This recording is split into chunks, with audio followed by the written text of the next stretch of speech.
welcome to another video with Spartan 086 on model tanks, and today we're doing the forces of Valor Zündapp KS750 motorbike. Woohoo! So if anybody's got these, you know how good these wee bad boys are and how great they look. We'll do a wee bit of history to it. Manufactured by the Zündapp company, GmbH. It was produced went into service with the German army between 1941 and 1945, and 18,277 were produced. Not bad. The original documentation issued by OKW, which was the German military high command, asked for a motorbike that could carry a payload of 500 kilos, which was 3 fully laden soldiers, could drive at 80 kilometers an hour, fully loaded on autobahn road, and have a maximum speed on 95 kilometers. Its minimum speed they asked for was 4 kilometers an hour to keep pace with marching troops. It had 4.5 times 16-inch tyres for cross-country use. Minimum ground clearance of 150 millimeters, so 15 centimeters for others. And to have a good off-road capability. So, it did have that. When this was first put out by OKW, two companies went into it. One was Zündapp, the other one was BMW. And BMW went into it with the R75 after much testing and looking at by the Wehrmacht and by Albert Speer's procurement companies. It was found that Zündapp's KS750 was the far superior, and it went into full production. It ended up becoming the backbone of German forces. From its time between 1941 and 45. I think in 45 they found it was far too expensive to produce and wasn't really needed because the Red Army was smashing through them and the Allies were coming at the other end kicking their arse. So this is where, you know, they had to look at the big picture. What do we need? Anti-tank guns? Right, we don't need a motorbike. So stop production. Overall, did not bad. 18,277, not bad. Now let's have a wee look at these models. As you can see, I've got three. I think they only produced two versions. You've got Panzer Grey and you had the cream effect. Now, as you can see with the cream one, was based on the Fallschirmjägers, which were German paratroopers, the toughest guys in the whole of the German Luftwaffe. Because if you don't know, German paratroopers didn't really serve with the German army. They started to do it with the Luftwaffe. But well, that's another video for another time.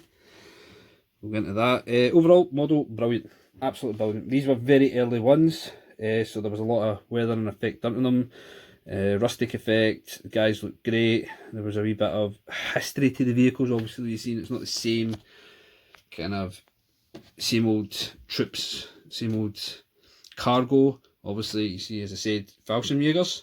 When we go on to the next one, it looks more like could be German military police, it could be recce troops, obviously with the MG34 they've got,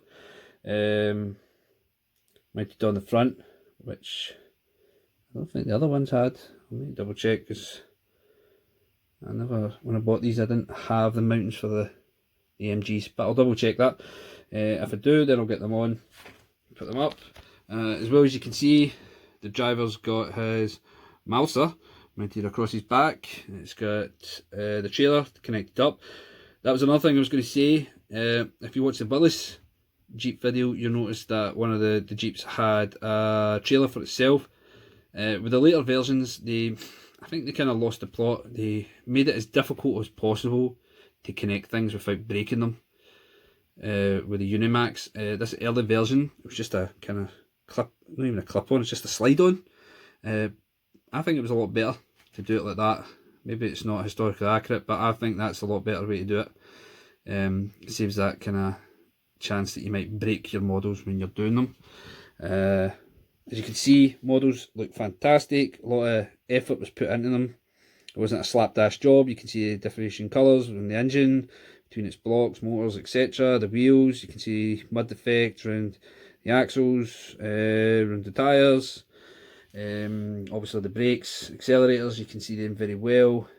The troops, the clothing, combats are covered with looks like dirt, so obviously they look great. spare wheel on the back. It's got a lot of dust and mud and things you would find with a lot of usage. So overall, yeah, a good one to have got. Like I said, these are hard ones to get now. Don't really see them on eBay or on Amazon or even in some shops. If you're living in the States, I think they still sell some of them in the States, so you'll be lucky if you get them there. Obviously, with the new series that's coming out, prices will probably go up, as they always do. Forces of Valor, people are getting crazy about how much they think these things are worth.